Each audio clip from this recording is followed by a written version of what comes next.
Always before I could be frivolous and carefree and unconcerned, because I had nothing precious to lose.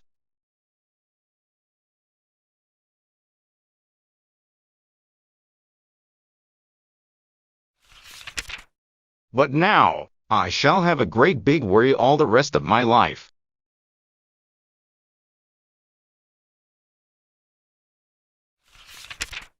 Whenever you are away from me, I shall be thinking of all the automobiles that can run over you, or the signboards that can fall on your head, or the dreadful squirmy germs that you may be swallowing.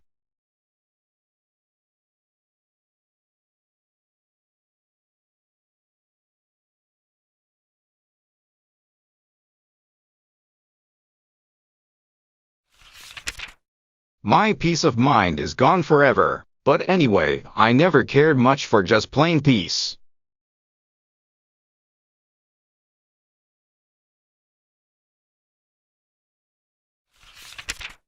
Please get well, fast, fast, fast.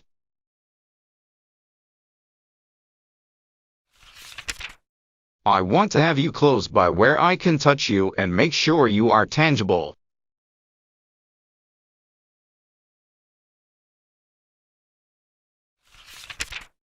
Such a little half hour we had together.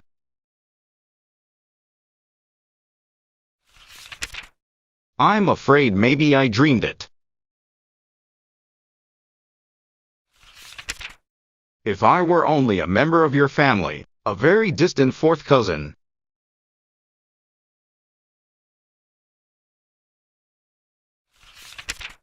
Then I could come and visit you every day, and read aloud and plump up your pillow and smooth out those 2 little wrinkles in your forehead, and make the corners of your mouth turn up in a nice cheerful smile.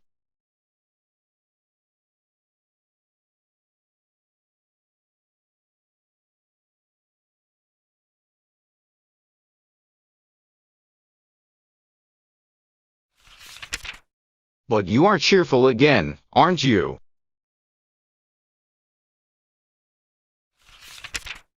You were yesterday before I left. The doctor said I must be a good nurse, that you look 10 years younger.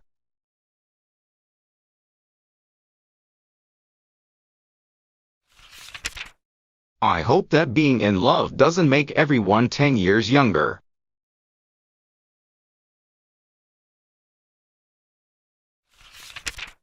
Will you still care for me, darling, if I turn out to be only 11?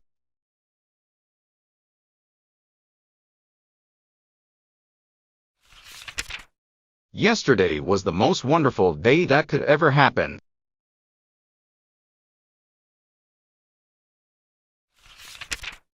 If I live to be 99, I shall never forget the tiniest detail.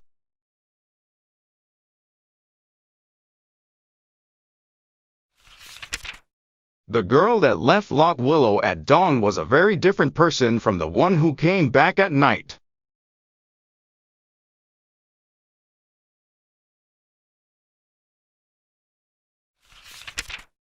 Mrs. Semple called me at 4:30.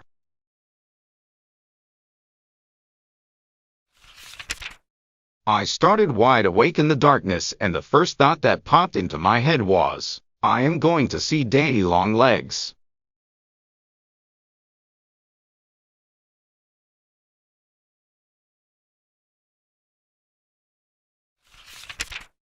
I ate breakfast in the kitchen by candlelight, and then drove the 5 miles to the station through the most glorious October coloring.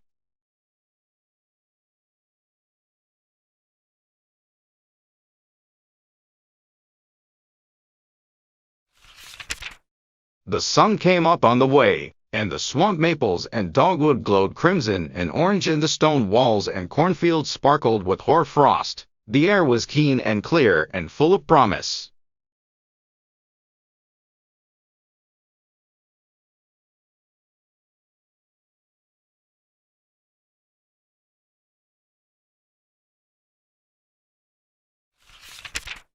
I knew something was going to happen.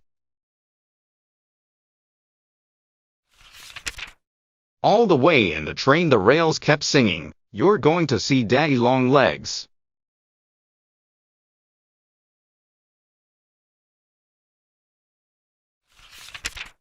It made me feel secure. I had such faith in Daddy's ability to set things right.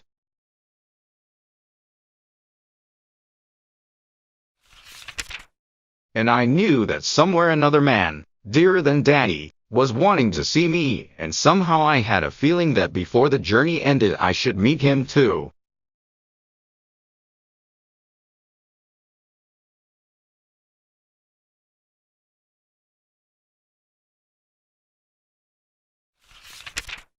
And you see,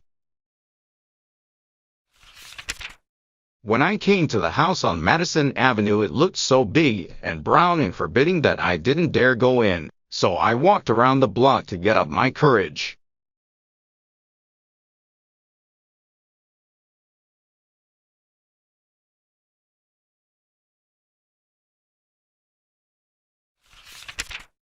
But I needn't have been a bit afraid. Your butler is such a nice, fatherly old man that he made me feel at home at once.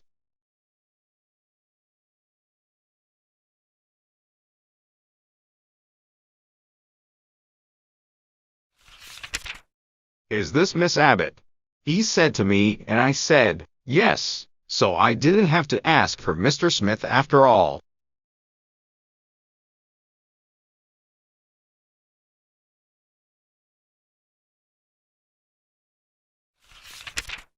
He told me to wait in the drawing room.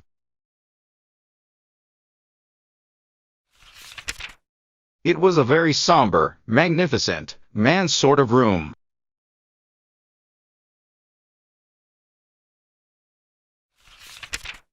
I sat down on the edge of a big upholstered chair and kept saying to myself,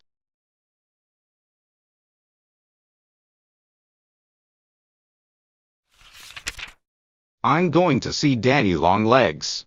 I'm going to see Daddy Long Legs.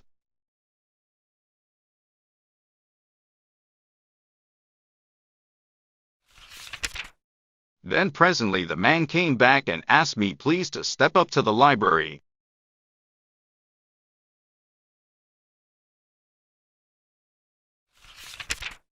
I was so excited that really and truly my feet would hardly take me up.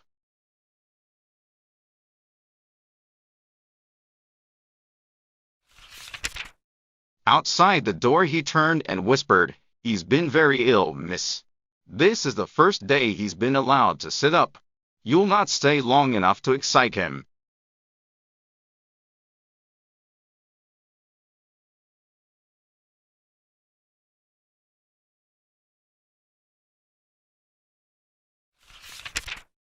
I knew from the way he said it that he loved you, and I think he's an old dear.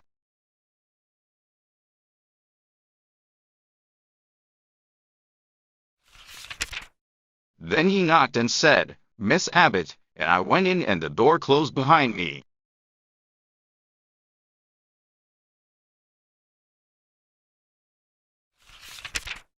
It was so dim coming in from the brightly lighted hall that for a moment I could scarcely make out anything. Then I saw a big easy chair before the fire and a shining tea table with a smaller chair beside it.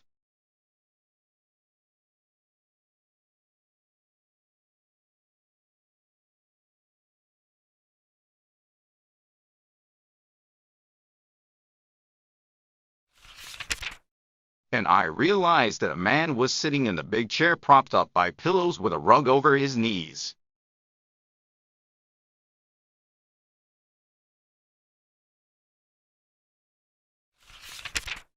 Before I could stop him, he rose, rather shakily, and steadied himself by the back of the chair and just looked at me without a word.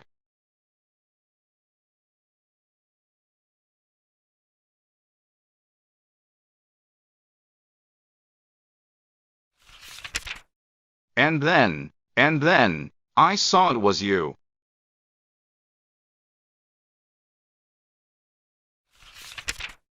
But even with that, I didn't understand.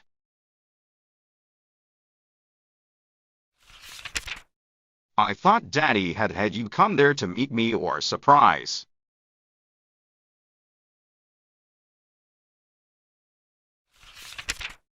Then you laughed and held out your hand and said, "Dear little Judy, couldn't you guess that I was Daddy Longlegs?"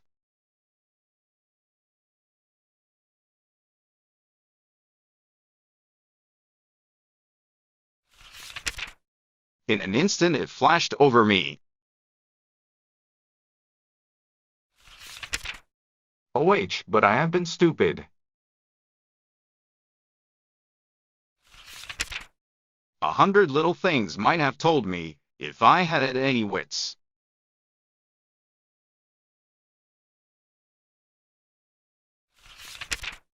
I wouldn't make a very good detective, would I, Daddy? Jervy.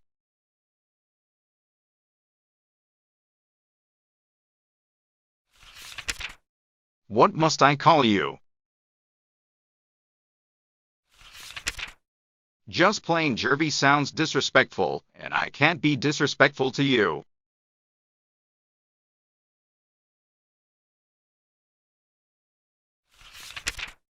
It was a very sweet half hour before your doctor came and sent me away.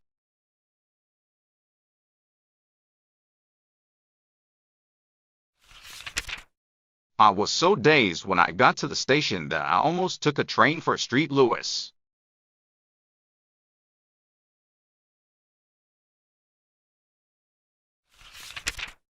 And you were pretty dazed too. You forgot to give me any tea. But we're both very, very happy, aren't we?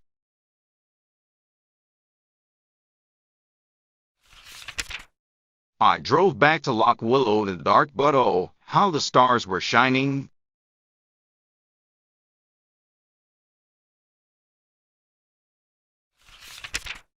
And this morning I've been out with Colin visiting all the places that you and I went to together, and remembering what you said and how you looked.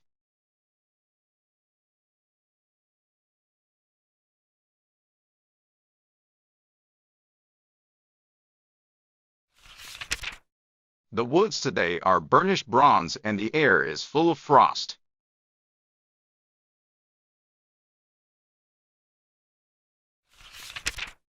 It's climbing weather. I wish you were here to climb the hills with me.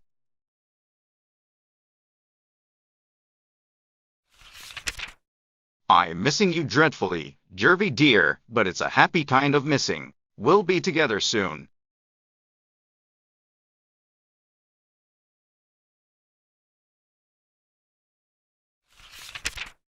We belong to each other now, really and truly, no make-believe.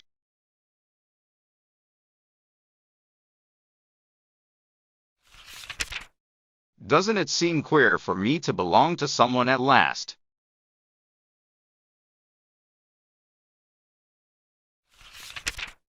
It seems very, very sweet. And I shall never let you be sorry for a single instant.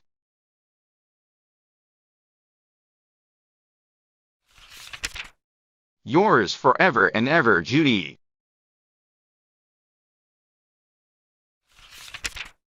P.S. This is the first love letter I ever wrote. Isn't it funny that I know how?